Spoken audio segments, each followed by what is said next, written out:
The German army suffered terribly during the First World War, and the German nation also suffered terribly, especially after the war. The crippling sanctions enacted by the victors with the Treaty of Versailles threw the country into serious depression. There was chaos on the streets and anarchy in the air. Communists seized many cities, including Berlin. While the great wealth of the nation was bled away by outrageous war reparations or sucked out by unscrupulous politicians, the average German was impoverished. Inflation and unemployment soon followed and quickly destroyed all hope, all confidence, all morality. German cities were awash in pornography and prostitution, with even starving children being bought and sold like sex toys. Crime was rampant. Drunkenness and drug addiction were widespread. Suicide rates soared. The situation seemed hopeless. And then things changed, dramatically. Soon after the National Socialists were elected, the German economy sprang to life. Unemployment was erased. Building boomed. Great projects began. Confidence burst to life anew. After years of hunger, hardship, shame, and degradation, Germany became a happy, hopeful nation again. Germany's transformation from squalor and misery to a world superpower was so incredible that the 1938 Time magazine named Adolf Hitler Man of the Year. To many, it seemed as if a new cultural, economic, and political renaissance for all of Europe was at hand. But others throughout the world, envious, powerful, but above all fearful, now worked night and day to take Germany down. The Second World War was the most deadly and destructive war in history. For 6 long years, the unequal struggle pitting Germany against the world continued, with first one side, then the other on top. But at last, overwhelmed, Germany was once more defeated. This time, however, the Reich was to be punished not with mere reparations, nor loss of land, nor with simple decadence and despair. No. On this occasion, Germany was to be subjected to pure hatred. Hatred of the most vicious, evil, and depraved kind imaginable. Millions upon millions of Germans, many of whom had nothing to do with the war, were systematically raped, tortured, slaughtered, and all in the most sadistic and sickening ways imaginable. What happened to Germany and its people during and after World War II has remained the darkest and best kept secret in world history. Until now.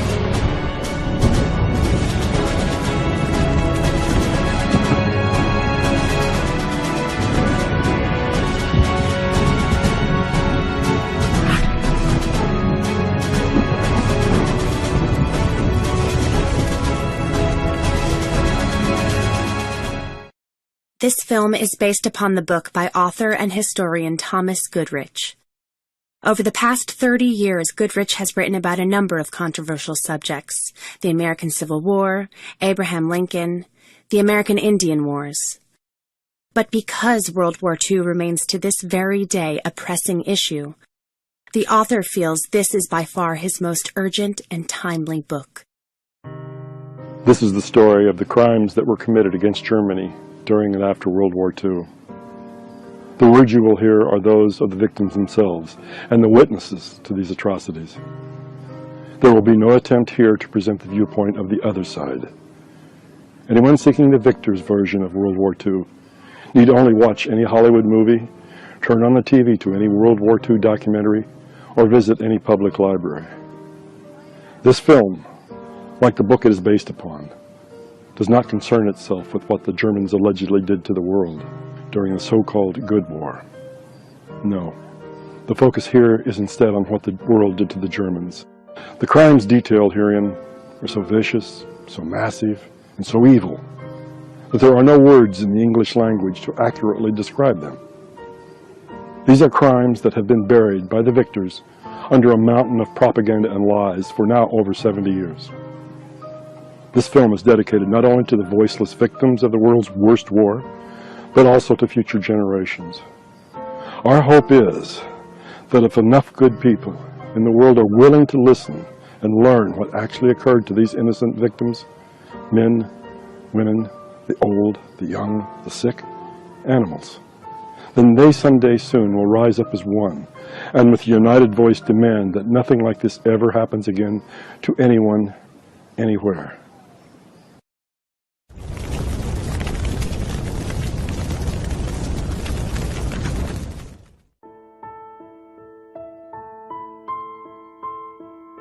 During World War II, Germany was subjected to an unrelenting assault from the sky. The Americans and British called it carpet bombing, saturation bombing, or unrestricted bombing. However, the German women and children who suffered through this nightmare called it by a simpler, more accurate name: terror bombing. The terror campaign was no accident.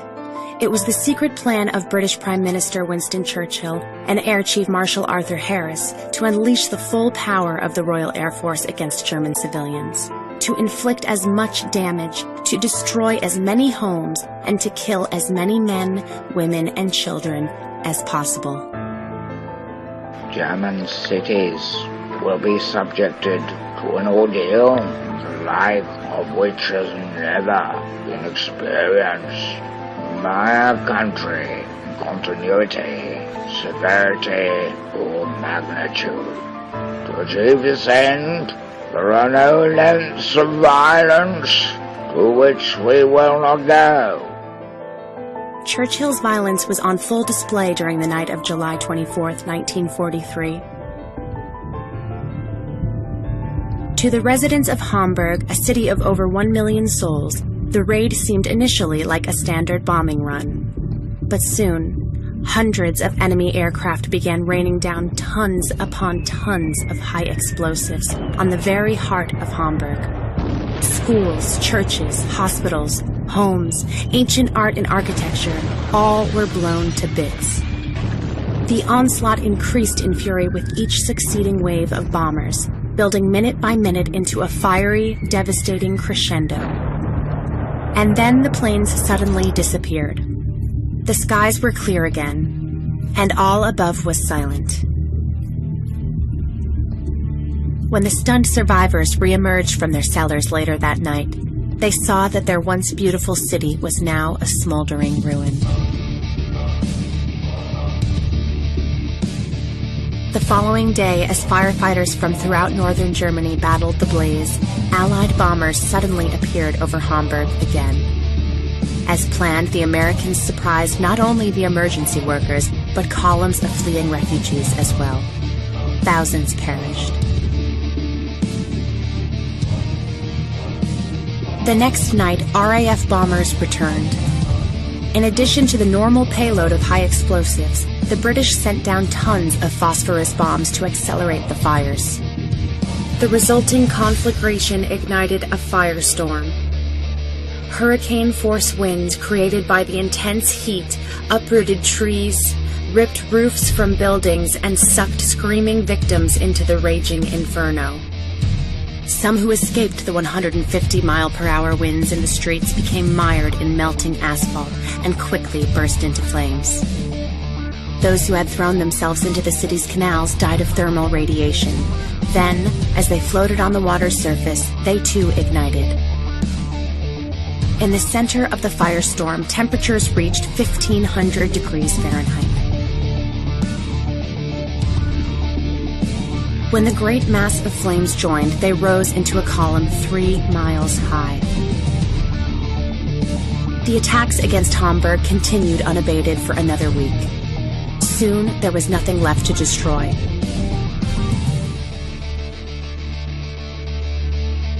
Appropriately dubbed by the Allies as Operation Gomorrah, the raids had been a cold and calculated attempt to scorch Hamburg and its people from the face of the earth. The plan succeeded.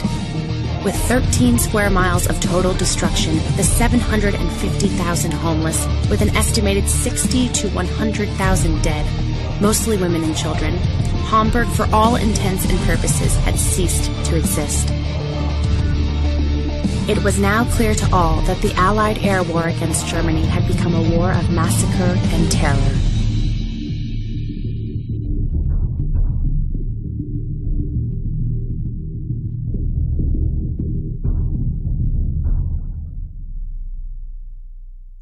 The pattern was repeated time and again across Germany. Hamburg, Berlin, Nuremberg, Darmstadt, Cologne, Stuttgart, Würzburg, Munich. All German cities suffered the same. After first blasting a town to splinters, the Allied bombers quickly returned in the hope of catching survivors and rescuers in the open and igniting with firebombs all that remained. When the roaring bombers released their lethal cargo, a veritable rain of fire descended upon a targeted town. The thousands of small fires would join together to form one huge blaze, creating an intense vortex of wind and flames. I struggled to run against the wind in the middle of the street. We couldn't go on across because the asphalt had melted. There were people on the roadway, some already dead, some still lying alive, but stuck in the asphalt. They were on their hands and knees, screaming. Some miraculously survived the inferno, reaching safety in rivers, canals, and parks.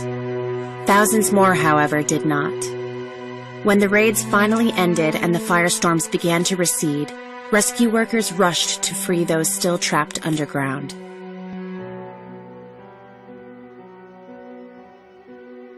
When would-be rescuers finally broke through to buried bunkers, they often found scenes of unimaginable horror. In cellars suffering direct hits, walls were awash in blood, with bone, brains, and body parts splattered everywhere. Rescuers who entered some bunkers found floors covered in up to a foot of greasy fat, the victims rendered down into a dark liquid. When word first filtered through to the outside world of the butchery being visited upon the women and children of Germany by the Royal Air Force, critics of these war crimes spoke out. The ruthless mass bombing of congested cities is as great a threat to the integrity of the human spirit as anything which has yet occurred on this planet. There is no military or political advantage which can justify this blasphemy. Although it was considered treasonous for members of the RAF to criticize the bombing campaign, the conscience of some was overwhelmed by the hell being unleashed upon Germany. There were people down there being fried to death in melted asphalt in the roads. They were being burnt up, and we were shuffling incendiary bombs into this Holocaust. I felt terribly sorry for the people in that fire that I was helping to stoke up. As a symbol of the Third Reich and as the most obvious example of Germany's will to fight on, more bombs were devoted to Berlin than any other German city. It is another place, however, that has become most widely associated with the terror campaign waged against Germany: Dresden. Since Dresden had suffered only 2 small raids in the 5 years of war, many assumed that the city's salvation was due to its irreplaceable treasures: ornate palaces, world-renowned museums and art galleries, its towering centuries-old cathedrals. Others surmised that since Dresden had almost no heavy industry, and what little it did have had no bearing on the war, the enemy simply did not deem the city a viable target. To some, the 26,000 Allied POWs interned within the town appeared a more logical answer. Still others thought that perhaps it was the estimated 500,000 refugees jamming the city, many who had fled Soviet atrocities in the East, that kept Dresden safe from bombing. Despite the dire situation as war closed in, Dresdeners were determined on the night of February 13th to enjoy an annual event known in America as Mardi Gras, but celebrated in Germany as Fasching. Women and children, along with the few remaining men, many in costume, flooded the streets of Dresden to celebrate the event one last time, before Germany's looming defeat. Just before 10 p.m., sirens began wailing. There was no panic. Most residents simply ignored the sounds. Even had there been any air raid shelters, few would have fled to them, for there seemed little doubt on this cold, yet cheery night, that like the 171 false alarms which had preceded it, this warning, too, would end in nothing. However, instead of the all-clear siren, a short time later Dresden heard another sound, a sound similar to a rolling earthquake. As wave after wave of RAF bombers appeared overhead, thousands of bombs tumbled down. Added to the normal payload of high explosives, hundreds of 2- and 4-ton blockbuster bombs slammed into Dresden, obliterating entire neighborhoods. Ancient cathedrals, palaces, and museums were reduced to rubble within seconds. At the railroad station, hundreds of individuals who had refused to leave their highly coveted train seats were blown to bits. At the huge indoor circus, spectators, performers, and animals were slaughtered by blast and hissing shrapnel. Well-marked hospitals were targeted. In the streets, on the sidewalks, atop the bridges over the Elbe River, costumed revelers with nowhere to run were slain by the thousands. Without let-up, the massacre continued. And then the roar above ceased. The explosions stopped and there was quiet once more. Several minutes later, the welcomed silence was broken by the even more welcomed sound of the all-clear signal. What had seemed an all-night trial by fire had actually occurred in just under half an hour. In those 30 minutes, however, one of the world's most beautiful architectural treasures had all but vanished. Fire brigades from surrounding towns arrived. Red Cross workers spread out to help the victims. Families screamed for missing loved ones. For many, the end of the world had seemingly arrived. No one, however, was at all emotionally prepared for what came next. At 1:30 a.m., the earth began to tremble once again. As more than 1,000 bombers roared overhead, a rain of death showered down on Dresden. In addition to explosives, the second wave brought tons of incendiary bombs. In a matter of minutes, the thousands of firebombs ignited the debris and a racing furnace of flame erupted. Unfamiliar with the bombing raids and firestorms, most Dresdeners reacted slowly. Many sought safety in cellars again, not realizing that the terrific heat would transform their havens into ovens. Others ran for safety through the streets, only to become mired in melting asphalt or sucked into the roaring furnace. Copper roofs melted, sending down streams of molten metal upon the people below. Throughout the night, the fiery hell that was Dresden claimed victims by the thousands, by the tens of thousands, and by the hundreds of thousands.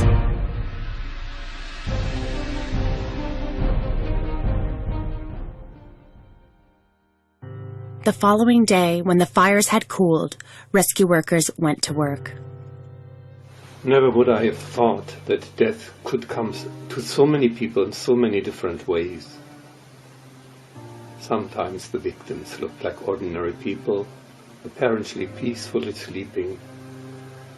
The faces of others were racked with pain, the bodies stripped almost naked by the tornado. There were wretched refugees from the east, clad only in rags, and people from the opera in all their finery. Here the victims was a shapeless slab, there a layer of ashes.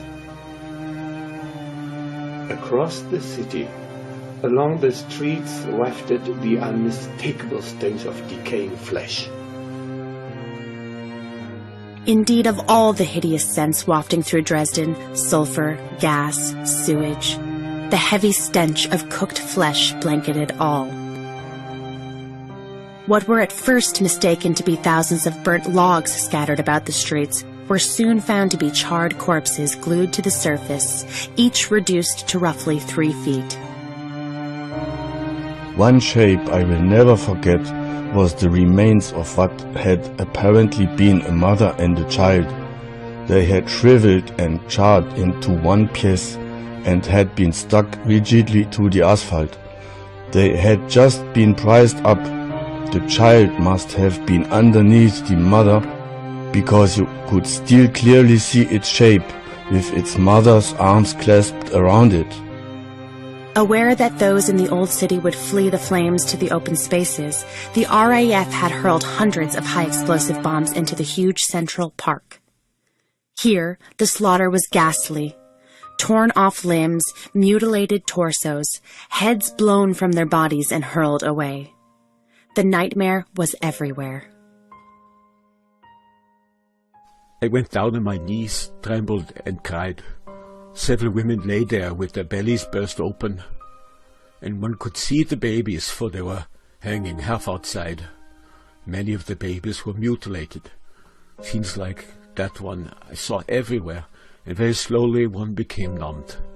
One acted like a zombie. The next morning, word spread that survivors should assemble in the city park. As the suffering mass climbed over the debris and the dead, they reached the park as well as the grassy banks of the Elbe. Some found missing loved ones. Most, however, did not.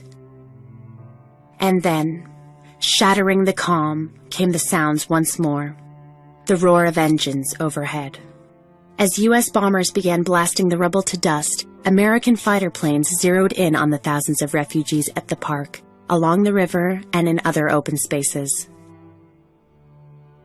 Even zoo animals, which had miraculously managed to survive the bombing raids, were strafed and slaughtered. A weeping zookeeper watched as an American pilot chased down and shot his last remaining giraffe. Although the raid lasted only 10 minutes, the Americans returned the next day, and the next, and the next, seemingly determined that not a single living thing should survive in Dresden. One of the horrors for those who had survived the nightmare was recovery of the dead. Initially, bodies were pitchforked onto trucks and wagons and then taken to shallow graves on the outskirts of Dresden.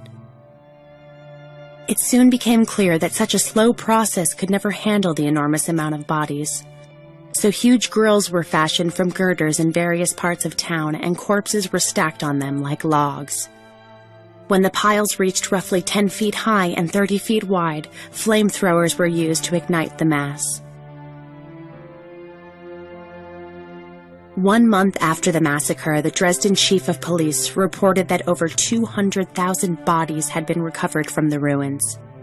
Later, the International Red Cross estimated that 275,000 had died in the raids. Because of the incredible density of Dresden's population on the night of February 13th through the 14th, because thousands of victims were refugees with no records, and because many bodies either lay buried forever in the ruins or had simply melted like wax, other estimates which place the death toll at 300,000 to 400,000 may well be closer to the mark. More people died during the firebombing of Dresden than during the nuclear bombings of Hiroshima and Nagasaki combined. To just fly over it without opposition felt like murder. I felt it was a cowardly war. Working in tandem with the terror bombing of German cities was the targets of opportunity policy upon the countryside. Under this order, anything moving in the Reich was fair game for Allied fighter planes. Ships, trucks, cars, trains, ambulances, women shopping on bicycles, farmers in fields, animals in pastures, even children in schoolyards were targets of Allied aircraft. In a flagrant attempt to widen the war, American bombers even attacked Zurich, Basel, and other targets in neutral Switzerland. Additionally, Winston Churchill made plans to saturate German cities with poison gas and kill those women and children yet alive amid the rubble. When advisors pointed out that Adolf Hitler might reply in kind with his own stockpiles of chemical weapons, the murderous plan was shelved. Meanwhile, the hell raining from the clouds mirrored an ongoing hell rising from the mud. As Germans soon came to realize, the Allied powers sought not only the physical destruction of Germany, but the spiritual massacre of the nation as well.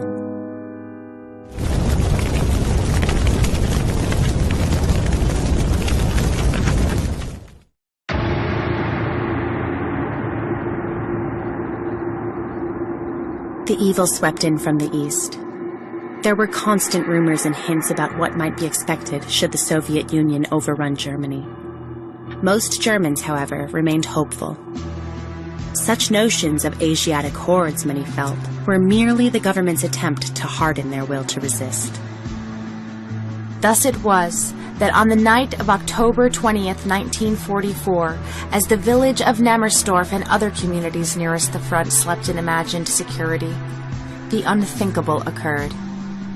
After punching a hole through the German line, the Red Army suddenly burst into the Reich and swarmed over the countryside. After several days of desperate fighting, the German Wehrmacht regrouped, launched a furious counterattack, and eventually drove the Red Army across the border.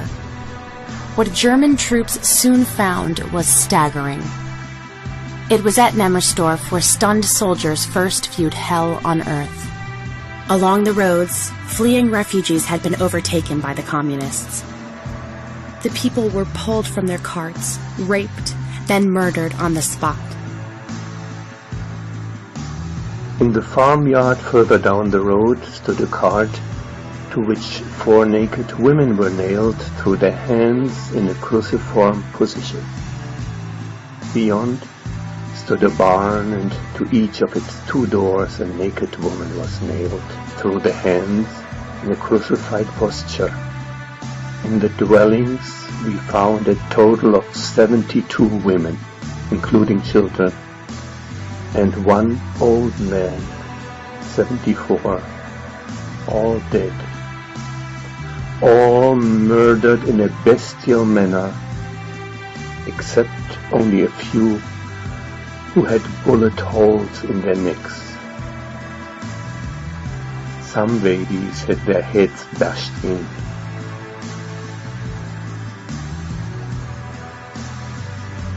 In one room we found a woman, 84 years old, sitting on a sofa, half of whose head had been sheared off with an axe or a spade. Old men who had tried to protect their wives, daughters, and granddaughters were themselves knocked down, then sawed in half. 50 French POWs and Polish workers who had instinctively stepped in to protect the people were castrated and killed. Staggered by the enormity of the crime, German authorities requested that neutral observers from Spain, Sweden, and Switzerland view the sickening carnage close up.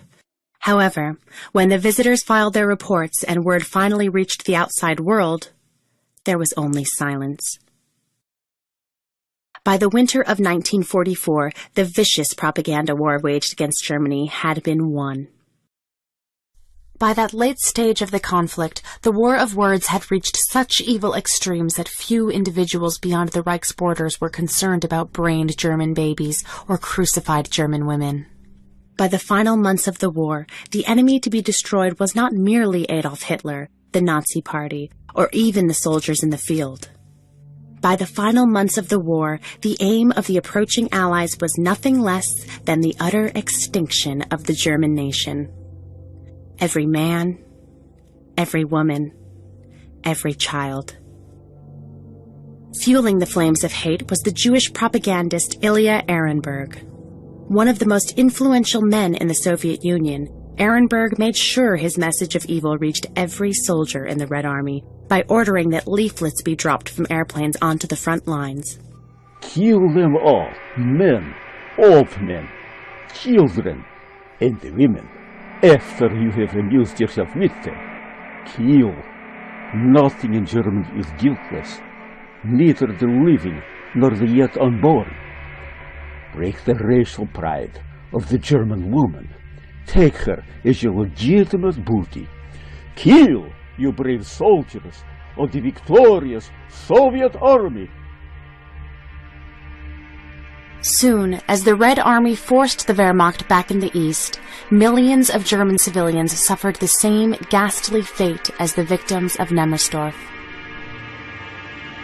Although first encounters with Soviet shock troops were truly traumatic, it was the second wave of soldiers who delivered hell on Earth. In numerous instances, before troops pushed on, they turned to the helpless civilians and warned, "The Mongols are coming. Very bad men. You go quick. Go quick."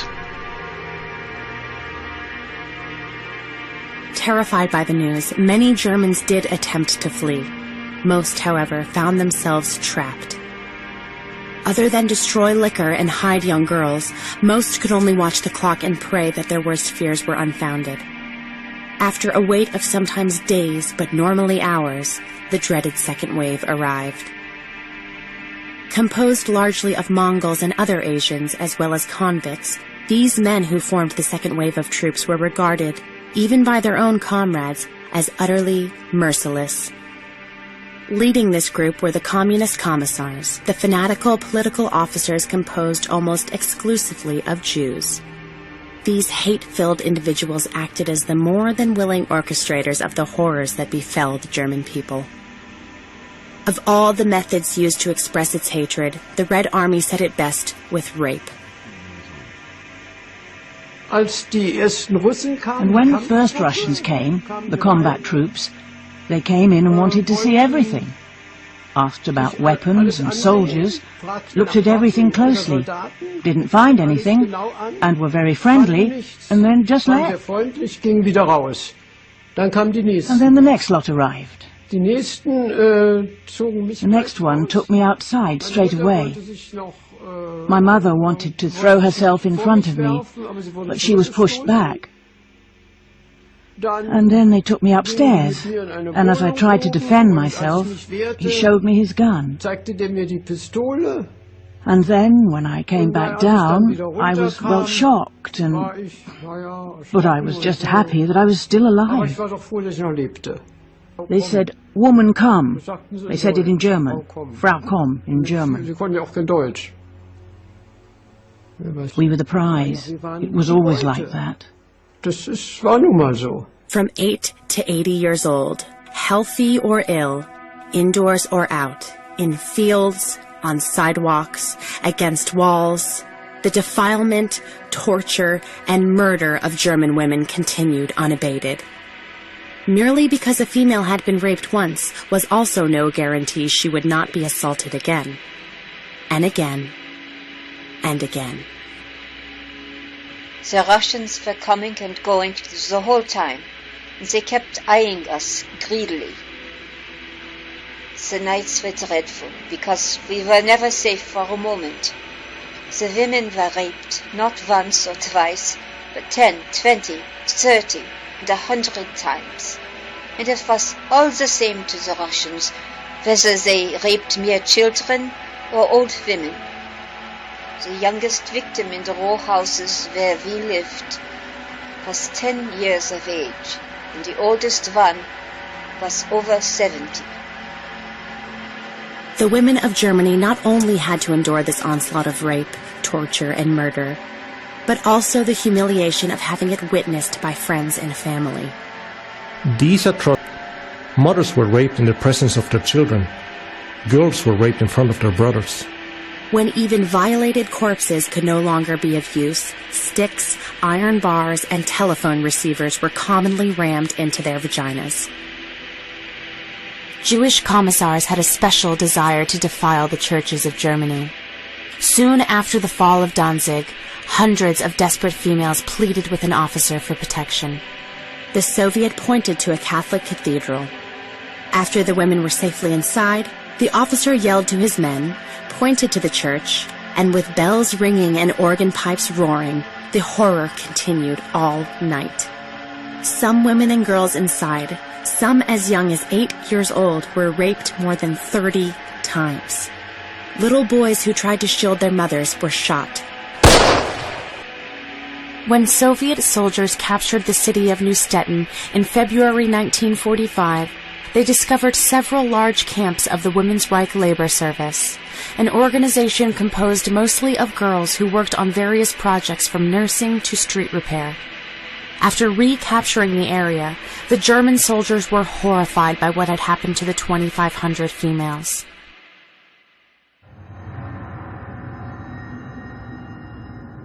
They had never seen anything like it. Utterly and unbelievably monstrous. Naked, dead women lay in many of the rooms. Swastikas had been cut into their abdomens. In some, the intestines bulged out. Breasts were cut up. Faces beaten to a pulp and swollen puffy. Others had been tied to the furniture by their hands and feet and massacred. A broomstick protruded from the vagina of one, a besom from that of another. Some mothers had to witness how their 10- and 12-year-old daughters were raped by some 20 men. The daughters in turn saw their mothers being raped, even their grandmothers. Women who tried to resist.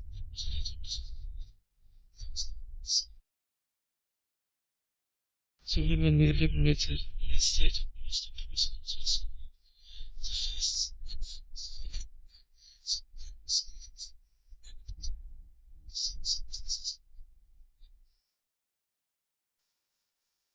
Having seen the consequences.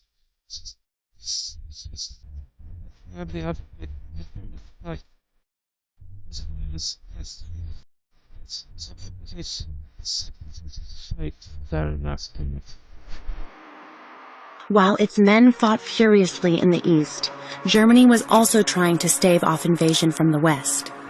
Unfortunately, the invaders on this front often did not behave any better than their Soviet allies. Battlefield newsmen to the west simply did not report the crimes. As tens of thousands of German rape victims could attest, there was no safety among the American and British. Millions massacred. Millions raped. Millions already enslaved. But this was only the beginning of Germany's nightmare.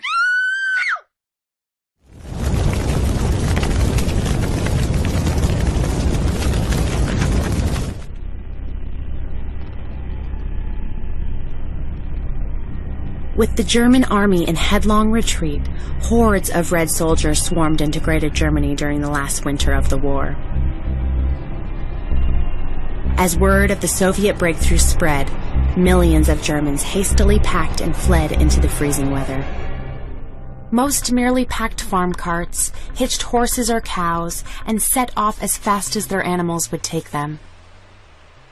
Already bitterly cold, several days after the treks began, the temperature plunged. As a result, little children and infants dropped by the thousands. With the earth hard as rock, tiny holes dug in the snowbanks served as graves.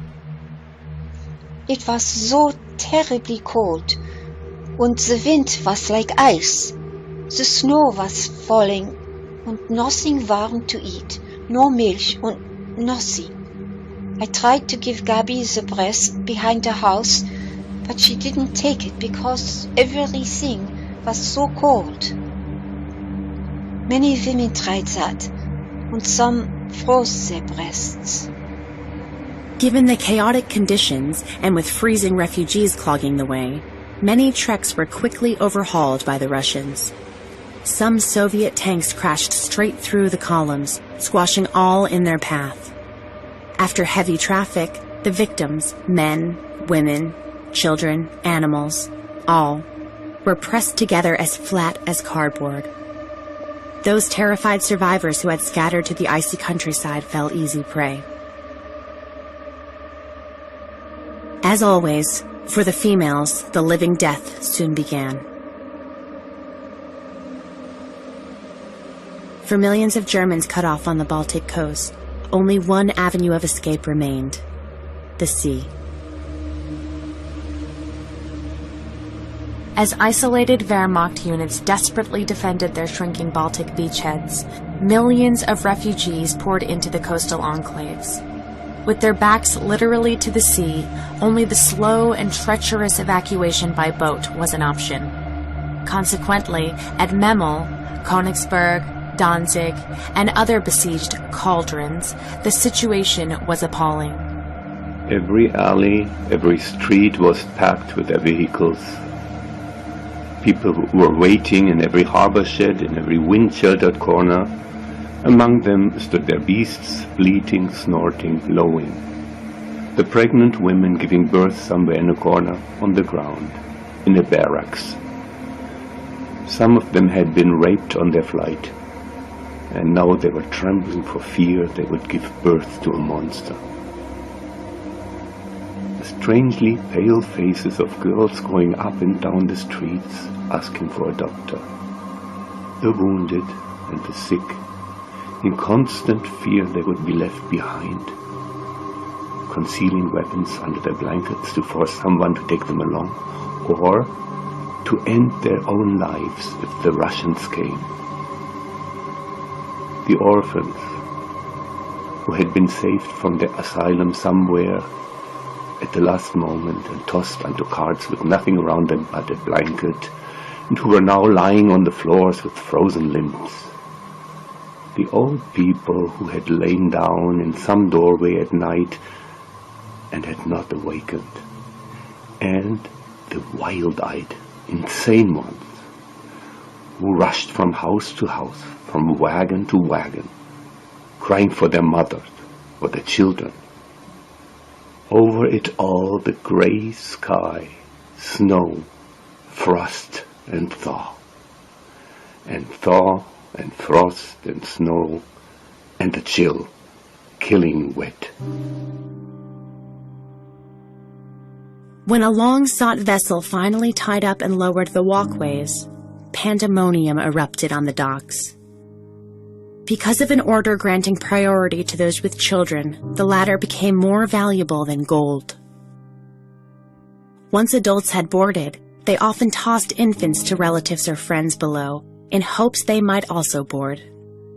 Many babies died, of course, either falling into the freezing water or smashing onto the docks below.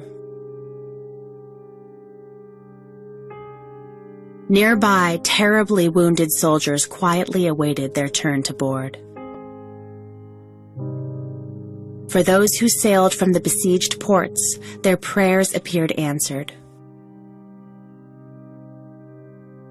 For those left standing behind, their doom seemed sealed. Many men, in a surge of madness, shot themselves. Crazed mothers, with starvation gnawing and the Red Terror looming, found cyanide and poisoned their children, then themselves.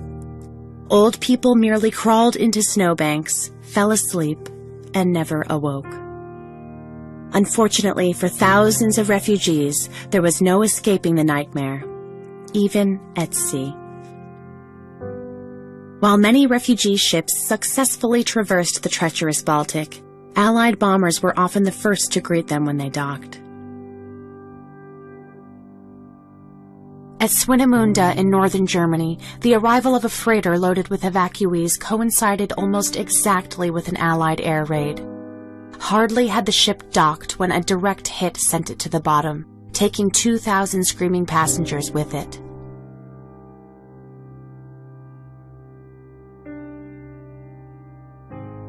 On January 30th, 1945, over 60,000 refugees crowded the docks of Gotenhofen, desperately trying to board the Wilhelm Gustloff, a former cruise liner designed to accommodate 2,000 passengers and crew.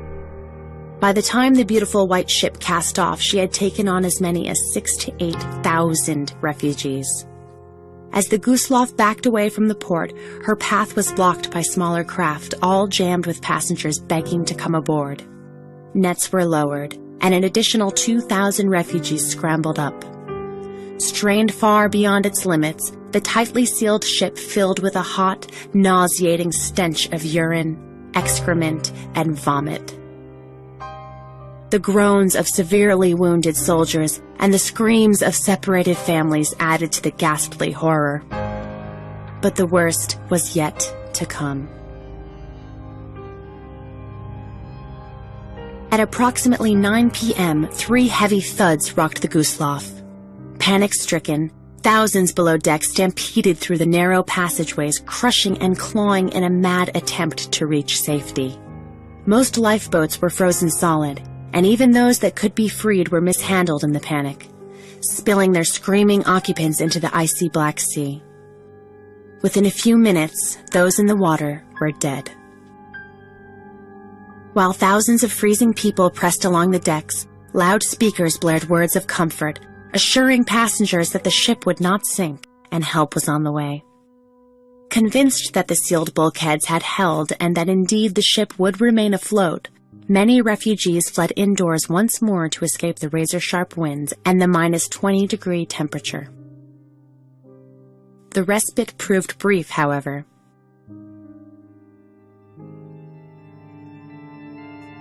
At 10 o'clock, a heavy tremor ripped the Gustloff as the bulkheads broke and the sea rushed in. Within seconds, the big ship began to roll on its side, then plunged beneath the waves. When rescue ships later reached the scene, they pulled from the icy waters a mere 900 survivors. All else, roughly 7,000 to 9,000 men, women, and children were lost. As many more incidents would prove, the sinking of the Gustloff was no mistake. In a deliberate attempt to kill as many refugees as possible, Soviet submarines struck again and again at the slow-moving ships. Soon after midnight on February 10th, an old luxury liner, the General Steuben, was plowing through the icy black Baltic. Heavily weighed down with refugees and wounded soldiers, the ship was in the midst of its second such evacuation in less than a fortnight. Just before 1 a.m., 2 torpedoes slammed into the ship's side. As the Steuben's stern rose high out of the water, hundreds leaped overboard, including some who were torn to pieces by the still turning propellers. Within 7 minutes, the ship plunged beneath the waves, swiftly silencing a final mass scream that seemed to arise from a single voice. Of the 3,500 passengers aboard, only a few hundred survived.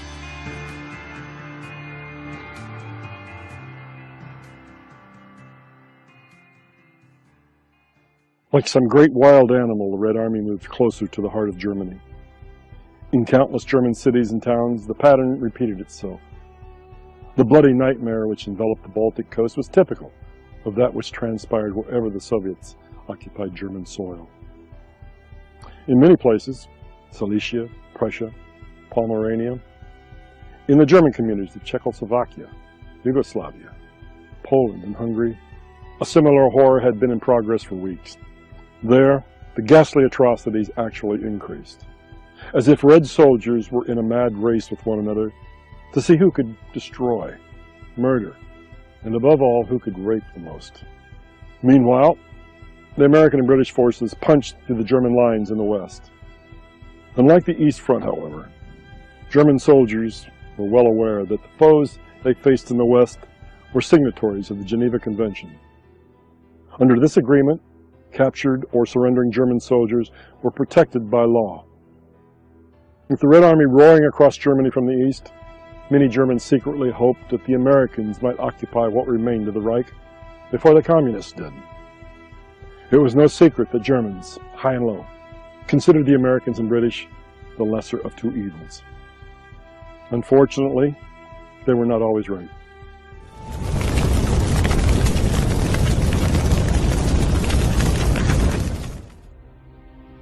In the spring of 1945, as Berliners prepared to defend the capital from the encircling Soviets,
Take no prisoners was the tacit understanding.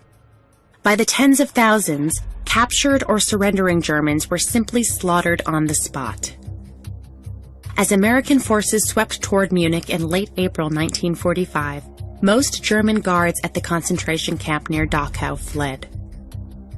Despite signs at the gate warning, "No entrance, typhus epidemic," several hundred German soldiers were ordered to the prison to maintain order and arrange the transfer of over 30,000 prisoners to the Allies. When the Americans reached Dachau the following day, they were horrified by what they saw. Outside the prison sat rail cars full of diseased and starved corpses. Inside the camp, a room piled high with naked and emaciated bodies was also discovered. Unhinged by the nightmare, certain that Dachau was proof of the atrocities they had heard so much about in America, officers turned their enraged troops loose on the now disarmed German soldiers. The men were deliberately wounding guards. A lot of guards were shot in the legs, so they couldn't move. They were then turned over to the inmates. One was beheaded with a bayonet. Others were ripped apart, limb by limb. While the tortures were in progress, a lieutenant forced over 300 captive Germans up against a wall, planted 2 machine guns, then ordered his men to open fire.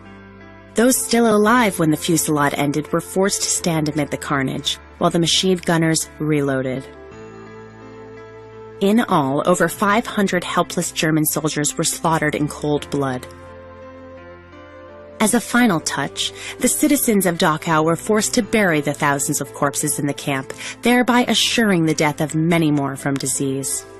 Few Americans noticed, because few cared, but conditions in German cities and towns were not much better than that at Dachau. Because of the round-the-clock American and British air attacks week after week, very little food and almost no medicine was arriving anywhere in Germany. Virtually none reached the numerous concentration camps, where, during the last days, disease and starvation swept away the inmates by the thousands. The incident at Dachau was merely one of many massacres committed by U.S. troops.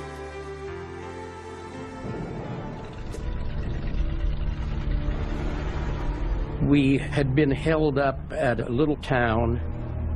We were supposed to just walk through it, and the Germans stopped us dead. We just couldn't crack it. Eventually, artillery came in, sort of leveled the houses. They finally surrendered and they came out and sort of lined up, and per usual, no one knew what was going on. We had a new battalion commander, just graduated from West Point, and he lined them up and said, "I want you to shoot them." And I was horrified. Quite a few of us were horrified. And I went to him and told him, you know, that this was against all international law and humanity. My good buddy, who I'd spent so much time with, grabbed me and said, "This nut'll shoot you. You better quit, knock this off." And he got enough guys, and they shot these, about 25 prisoners. It was a terrible thing to see. And I talked to a lot of my buddies who had shot these guys, and they were horrified too. Unaware of the deep hatred the Allies harbored for them, when proud SS units surrendered, they naively assumed that they would be accorded respect as the unsurpassed fighters that they had proven to be. As soon as they were disarmed, most were slaughtered where they stood. For those members of the German military lucky enough to survive capture, death often awaited behind the lines, where thousands more perished. With General Eisenhower turning a blind eye to the Geneva Convention, only the threat of retaliation against Allied POWs still held in Germany prevented a massacre of prodigious proportions. Soon after U.S. combat soldiers moved out of a community and the rear echelon troops moved in, the reality of occupation became clear to the German citizens. The second wave of soldiers, wanting to experience a bit of war on their own, took out their aggression on the helpless Germans by looting, raping, killing, and destroying. In many towns, the invaders unlocked jails, prisons, and concentration camps and invited the inmates to join in the revelry. They just opened up the camps and let them go. The Russians and Poles were looting the houses and killing the shopkeepers. Then they began raping the girls. Similar mayhem engulfed most towns in Western Germany as Americans and British pushed onward. Our own army and the British army have done their share of looting and raping. We too are considered an army of rapists. Although brutal rapes persisted against the defenseless females, the Allied troops quickly discovered that hunger was a powerful incentive to sexual surrender. Although sex could be bought for a bit of food, a cigarette, or a bar of soap, some victors preferred to take what they wanted, whenever and wherever they pleased. Hunger made German women more available. But despite this, rape was prevalent and often accompanied by additional violence. In particular, I remember an 18-year-old woman who had the side of her face smashed with a rifle butt and was then raped by 2 GIs. Even the French complained that the rapes, looting, and drunken destructiveness on the part of our troops was excessive. Despite the numerous atrocities committed on the Western Front, such savagery never became officially sanctioned. Considering the bloodthirsty propaganda from the primarily Jewish-owned media, as well as the active incitement of their political and military leaders, the average British and American soldier comported himself amazingly well, and certainly far, far better than his Soviet counterpart. Although the Allies in the West might have easily pushed on to Berlin, they were ordered to halt just short of their goal. As a token of their great love and gratitude, Roosevelt and Churchill had already awarded the German capital to Stalin as a prize. After days of hopeless fighting in which little boys fought and all too often died like men, Berlin was finally overwhelmed on May 2nd. And with the suicide of Adolf Hitler, the war effectively ended. Now that there was virtually no chance for reprisals against Americans held in German POW camps, Eisenhower's pathological hatred of Germans was given free rein.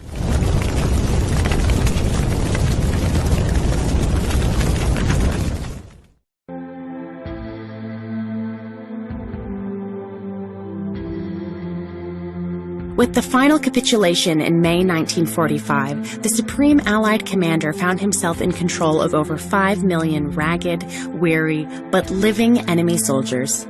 Since Eisenhower could not kill more armed Germans in war, the American desk general decided to kill disarmed Germans in peace. Because the Geneva Convention guaranteed POWs the same food, shelter, and medical attention as their captors, Eisenhower simply circumvented the treaty by creating his own category for prisoners. Under this reclassification, German soldiers were no longer considered POWs, but DEFs, disarmed enemy forces. With this sleight of hand and in direct violation of the Geneva Convention, Eisenhower could now deal in secret with those in his power, free from the prying eyes of the outside world. Even before the war's end, thousands of German POWs had died in American captivity from starvation, neglect, and in many cases, outright murder. With the German surrender and the threat of retaliation against Allied POWs entirely erased, deaths in the American concentration camps accelerated dramatically. While tens of thousands died of starvation and thirst, hundreds of thousands more perished from overcrowding and disease.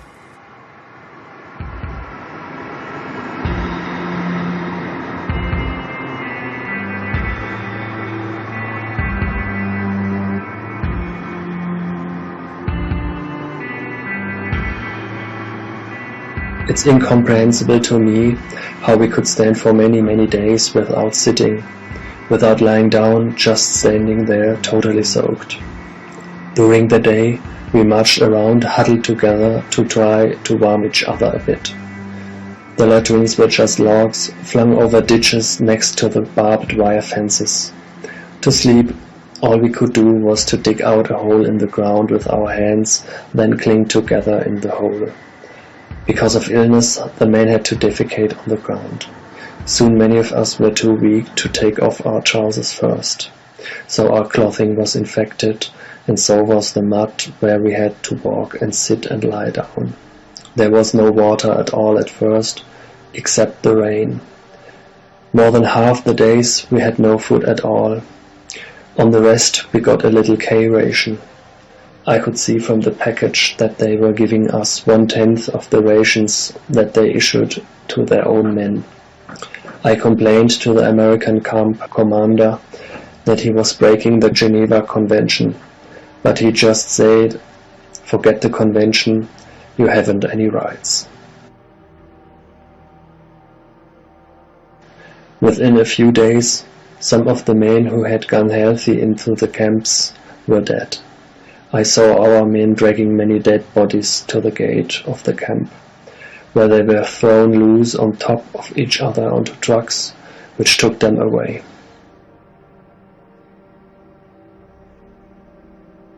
As if their plight were not already hideous enough, prisoners occasionally became the targets of drunken guards who sprayed the camps with machine gun fire. At one compound, amused guards formed lines and beat prisoners with clubs and sticks as they ran the gauntlet for their paltry rations. At another camp of 5,200 men, 10 to 30 bodies were hauled away every day. Prisoners who did not succumb to hunger or disease often died of thirst. Many men were forced to drink their own urine, even though streams ran a few feet from the barbed wire. There was no lack of food or shelter among the victorious Allies. Actually, American supply depots were bursting at the seams. Instead of allowing even a trickle of this bounty to reach the compounds, the starvation diet was further reduced.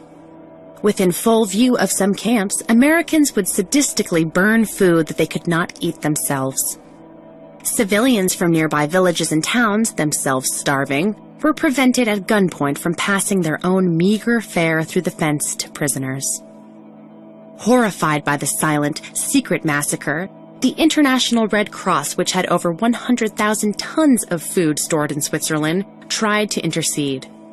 When 2 trains filled with supplies reached the camps, however, they were turned back by American officers. Many people found no justification whatsoever in the massacre of helpless prisoners, especially since the German government had lived up to the Geneva Convention, as one American put it, to a T. The Red Cross reported that 99% of American prisoners of war in Germany had survived and were on their way home. Nevertheless, Eisenhower's murderous program continued apace. Some upright generals, such as General George Patton, opposed these murderous measures, but Eisenhower quickly overruled them. While continuing to deny the Red Cross and other relief agencies access to the camps, Eisenhower stressed among his camp commanders the need for secrecy to prevent the gruesome details from reaching the outside world and sidetrack those that did. Counter-rumors were circulated stating that, far from mistreating and murdering prisoners, camp commanders were actually turning back released Germans who tried to slip back in for food and shelter. Unlike their capitalist counterparts, the Soviet communists made little effort to hide their crimes.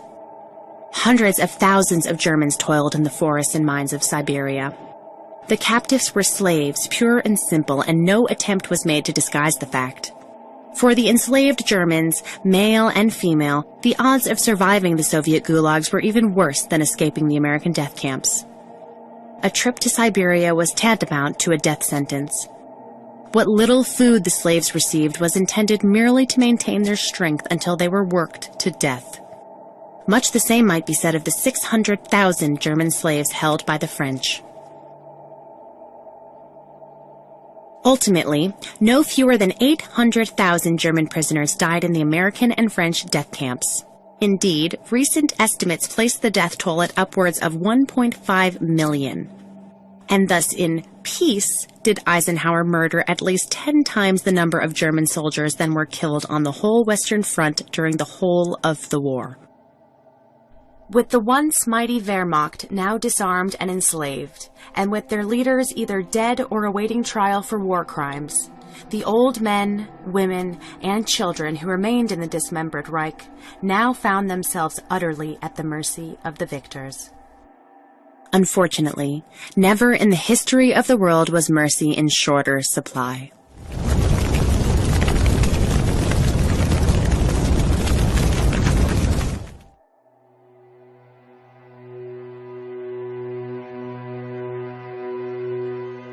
Soon after their victory in Europe, the Allied purge of Nazi Party members commenced. In theory, denazification was a simple transplanting of party officials with those of democratic, socialist, or communist underpinnings. In practice, the purge became little more than a cloak for rape, torture, and death. All adult Germans were compelled to register at the nearest Allied headquarters and complete a lengthy questionnaire on past activities. While many nervous citizens were detained then and there, most returned home, convinced that their terrible ordeal was over. For millions, however, the trial had just begun. Few German adults, Nazi or not, escaped the dreaded knock on the door. Many people were arrested multiple times, including Leni Riefenstahl, a talented young woman who was perhaps the world's most artistic filmmaker.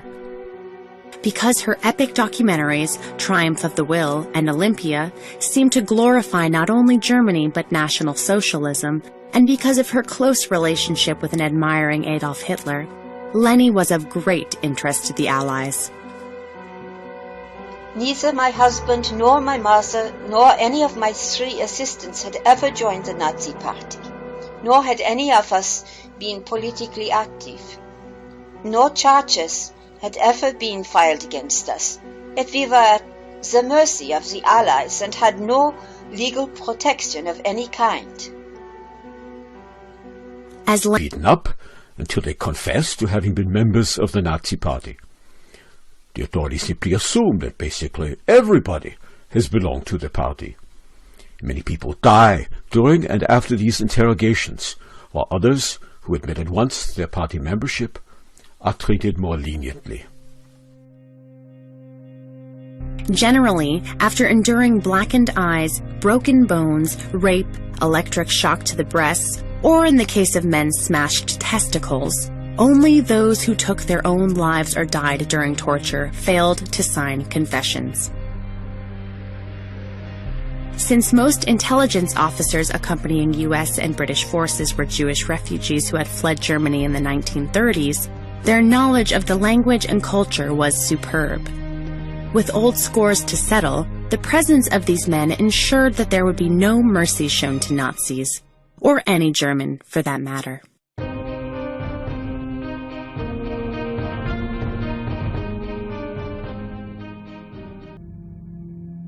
During the Nazi war crimes trial at Nuremberg, almost any method that would obtain a confession was employed. Understandably, after several such sessions, even the strongest submitted and signed papers incriminating themselves and others. In addition to testimony given under torture, those who might have spoken in defense of the accused were threatened with torture and death themselves. Moreover, hired witnesses were paid by the Americans to parrot the prosecution's charges.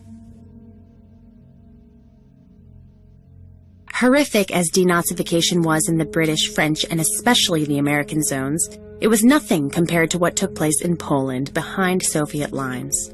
In hundreds of concentration camps sponsored by something called the Office of State Security, thousands of Germans, male and female, old and young, high and low, Nazi and non-Nazi, were rounded up and imprisoned.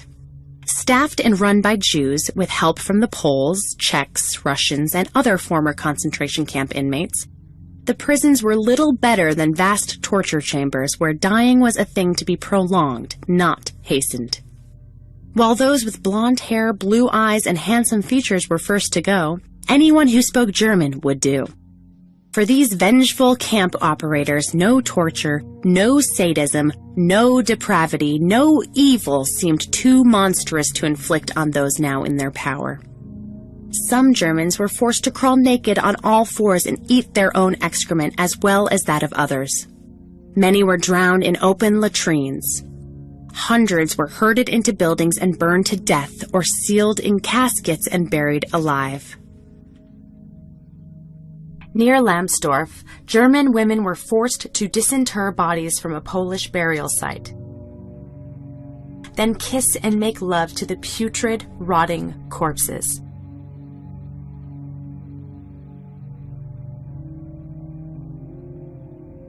Not surprisingly, the mortality rate at the concentration camps was staggering, and of those rare individuals who did leave with their lives, few could any longer be called human. Meanwhile, as the judicial charade was in progress behind prison walls, tortures of another kind stalked the liberated German people, as the Allied victors enacted their plan to divide, loot, and utterly destroy conquered Germany. In late 1944, the so-called Morgenthau Plan was endorsed by President Roosevelt, making the Jewish pre-war demand for German extermination official. Named for Roosevelt's Secretary of the Treasury, Henry Morgenthau, but actually conceived by the Secretary's top aide, Harry Dexter White, both of whom were Jewish, the program called for the complete destruction of Germany after victory had been won. In addition to the dismantling and destruction of heavy industry and the permanent closure of mines, the Morgenthau Plan called for a reduction of the Reich's land area by 1/2. As many knew, this act guaranteed that roughly 2/3 of the German population, or 50 million people, would soon die of starvation. With the remnant of the population reduced to subsistence farming, and with the shrunken nation totally at the mercy of hostile European neighbors, it was estimated that within 2 generations Germany would cease to exist. When Roosevelt's successor, Harry Truman, met at Potsdam with Stalin and the new British Prime Minister Clement Attlee in July 1945, most of the teeth in Morgenthau's murderous scheme remained on the table. With the signature of the Big Three, the plan went into effect. Stalin's methodical looting in the Russian occupation zone became prodigious. Steel mills, grain mills, lumber mills, sugar and oil refineries, chemical plants, optical works, shoe factories, and other heavy industries were taken apart down to the last nut and bolt and sent east to the Soviet Union, where they were reassembled. Those factories allowed to remain in Germany were to operate solely for the benefit of Russia. Electric and steam locomotives, their rolling stock, and even the tracks they ran on were likewise sent east. Unlike its primitive Soviet ally, the United States had no need for German plants and factories. Nevertheless, the Americans were far and away the most zealous at destroying Germany's ability to recover. While the U.S. may have spurned German industry, they had a great interest in the Reich's hoard of treasure. Billions of dollars in gold, silver, and currency, as well as priceless paintings, sculptures, and other artworks, were plucked from their hiding places in caves, tunnels, and salt mines, and shipped across the Atlantic. Additionally, and of far greater damage to Germany's future, was the mental dismantling of the Reich. Tons of secret documents revealing Germany's tremendous organizational talent in business and industry were simply stolen. Hundreds of the greatest scientists in the world were likewise compelled to immigrate by the victors. One man opposed to the vengeance-minded program was George Patton. Evidently, the virus started by Morgenthau of a Semitic revenge against all Germans is still working. I can't see how Americans can sink so low. During the first post-war years, Germany was little better than a vast concentration camp. Coinciding with the ruthless Allied program of denazification and re-education was the American and British policy of non-fraternization, segregating the victors from the vanquished in an effort to further degrade and demonize Germans and crush what little pride and respect remained. One year after the war's end, the former Reich still had urban dwellers clinging precariously to their caves and cracks for shelter. In Berlin alone, an estimated 50,000 orphans struggled to survive. Some of them, one-eyed or one-legged veterans of 7 or so, many so deranged by the bombing and the Russian attack that they screamed at the sight of any uniform, even a Salvation Army one. While occupation troops dined on 5-course meals complete with fried sole, Dutch steak, and ice cream, thousands of starving children felt fortunate if a potato peel or crust of moldy bread was unearthed. Children who could not live by their wits died. Those who didn't starve or freeze were crushed by the walls of their caves or torn to shreds by unexploded bombs which lay scattered across Germany by the ton. On their own, orphans aged fast, and little girls aged fastest of all. Like their older sisters, the children soon discovered that selling themselves could stave off starvation. A dreaded concern not only for those who were selling themselves, but for the millions of rape victims, was unwanted pregnancy. Thousands who were in fact pregnant sought and found abortions. Thousands more lived in dreadful suspense, their lives utterly shattered in every way imaginable.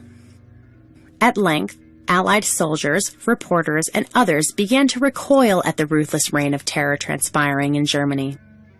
While the Germans around them starve, wear rags, and live in hovels, the American aristocrats live in often unaccustomed ease and luxury. They live in the finest houses from which they drove the Germans. They swagger about in fine liveries and gorge themselves on diets 3 times as great as they allow the Germans. When we tell the Germans their low rations are necessary because food is so short, they naturally either think we are lying to them or regard us as inhuman for taking the lion's share of the short supplies while they and their children starve. Even as the chorus of critics over the sadistic treatment of Germany grew, a nightmare of almost unbelievable proportions was developing behind the Iron Curtain.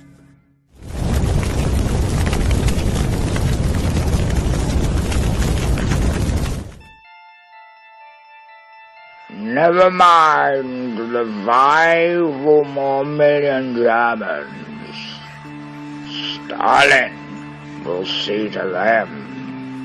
With a wave of the hand and a puff of his cigar, the British Prime Minister thus condoned one of the greatest massacres in human history. With an understanding reached at Yalta, then signed into law at Potsdam, the Soviet Union swallowed vast chunks of German and Polish territory in the east. In return, Poland itself devoured large tracts of the former Reich in the west, including much of Prussia, Pomerania, and the extremely rich industrialized province of Silesia.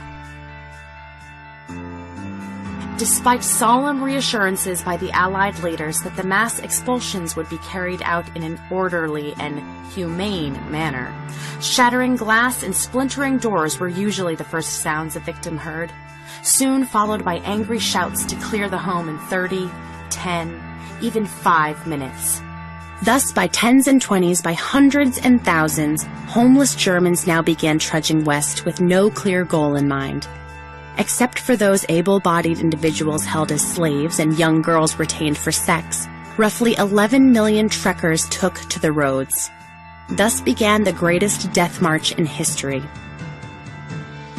As they left town in an endless procession, Polish soldiers fell upon them, beating and flogging them in a blind rage.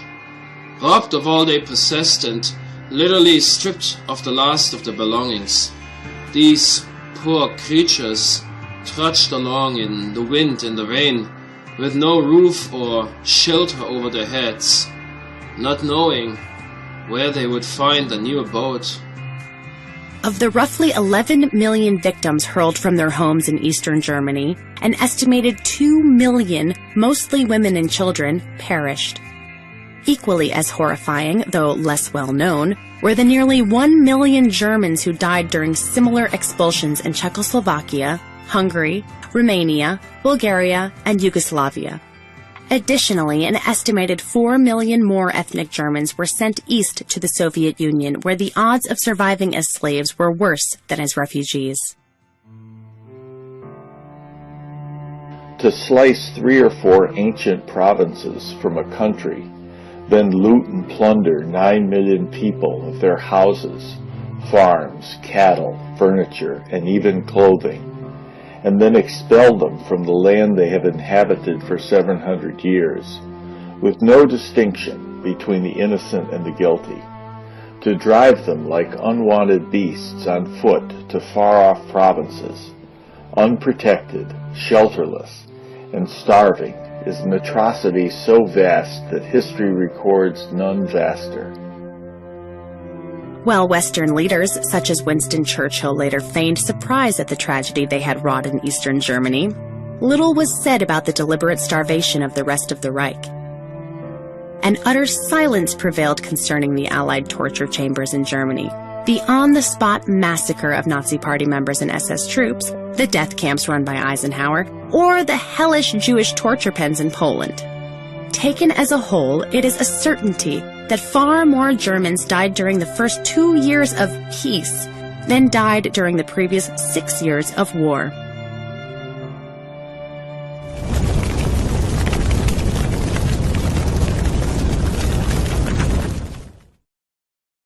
World War II was the world's worst war. World War II was the world's worst war because of the evil that was unleashed on millions of helpless men, women, and children. The Allied war waged against Germany both during and after the war were evils so vicious and so depraved that truly words have not yet been invented to describe them. While one might estimate the incredible loss of life during and after World War II, it is almost impossible to calculate the physical and psychological suffering caused by the rape, torture, and degradation of the German nation. Unlike their victims, the victors faced no post-war prison camps, no slavery, no torture, no starvation, no rapes, no trials for their numerous war crimes, and no vilification campaign that persists to this very day. Quite the opposite. For the victors, American generals became American presidents.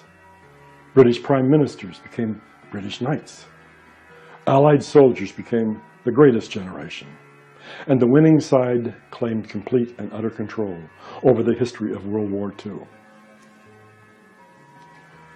Not surprisingly, in the winner's expert hands, the evil crime that was World War II was quickly transformed into the crusade in Europe, the war to end evil, and simply the good war. Year after year, decade after decade, a mountain of movies, TV shows, articles, books are released with the sole intent of heaping crime and guilt on the heads of the victims.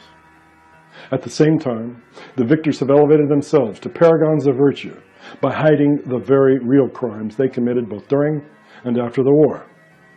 Anyone who can say that the actions of the Allies were justified hopefully has never witnessed a screaming child running like a living torch through a flaming street.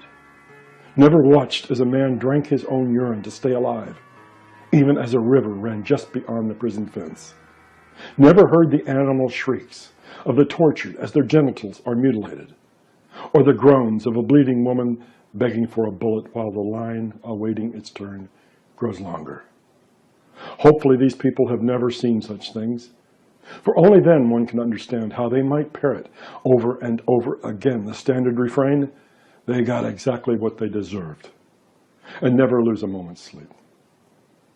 Still, if there is one central truth that was born of World War II, it is that clearly there is no such thing as a good war.